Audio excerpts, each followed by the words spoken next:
പാർലമെൻറ്റിൽ ഭൂരിപക്ഷമുണ്ടായി എന്ന് കരുതി നിയമമാവില്ല. അതിൻ്റെ ഏറ്റവും നല്ല ഉദാഹരണമാണ് 99-ാം ഭരണഘടനാ ഭേദഗതി. നാഷണൽ ജുഡീഷ്യൽ അപ്പോയിൻമെൻറ്റ് കമ്മീഷനെ നിയമിച്ചുകൊണ്ടുള്ള 99-ാം ഭരണഘടനാ ഭേദഗതി പ്രതിപക്ഷത്തുള്ള കോൺഗ്രസ്, ഇടതുപക്ഷം, BJP എല്ലാവരും ഒറ്റക്കെട്ടായി നിന്ന് പാസ്സാക്കിയതാണ്. ഇന്ത്യയിലെ 20 നിയമസഭകൾ അത് ശരിവച്ചതാണ്. 3 മാസം കൊണ്ട് സുപ്രീം കോടതി അത് ഭരണഘടനാ വിരുദ്ധമായി പ്രഖ്യാപിച്ചു.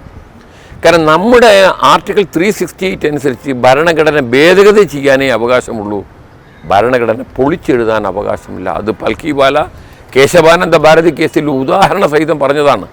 ഒരു പ്രതിമ ഉണ്ടാക്കി വെച്ച് അതിൻ്റെ അടിയിൽ എഴുതി വെക്കുന്നു ഇത് ഭേദഗതി ചെയ്യാൻ പറ്റുമെന്ന് പറഞ്ഞാൽ ആ പ്രതിമ അതിൻ്റെ ചെവി മുറിച്ച് മാറ്റാം, മൂക്ക് മുറിച്ച് മാറ്റാം, അതിൻ്റെ ഏതെങ്കിലും ഭാഗം പൊളിച്ച് മാറ്റാം. അല്ലാതെ പ്രതിമ പൊളിച്ചെഴുതാനല്ല ആ അവകാശം, ആ അധികാരം എന്ന് ഏറ്റവും ഒടുവിലത്തതാണ് 99-ാം ഭരണഘടനാ ഭേദഗതി. അപ്പോൾ ഭൂരിപക്ഷം തീരുമാനിച്ചാൽ ഭരണഘടന പൊളിച്ചെഴുതാൻ മോഡി വിചാരിച്ചാലും സാധിക്കില്ല. BJPക്ക് മൃഗീയ ഭൂരിപക്ഷം ഉണ്ടെങ്കിൽ പോലും സാധിക്കില്ല. അവിടെയാണ് കോടതി, പണ്ട് പൽക്കിവാല പറഞ്ഞതാണ്, നമ്മുടെ ജുഡീഷ്യറി എന്ന് പറയുന്നത് സ്വാതന്ത്ര്യത്തിൻ്റെ ആരംഭകാലത്ത് ജുഡീഷ്യറി റോള് ക്രിക്കറ്റ് ഗ്രൗണ്ടിലെ ഒരു അമ്പയറുടെ മാതിരിയാണ്. വിക്കറ്റിൻ്റെ പിന്നിൽ നിന്ന് വിസിലടിക്കും, എവിടെയും പോവില്ല.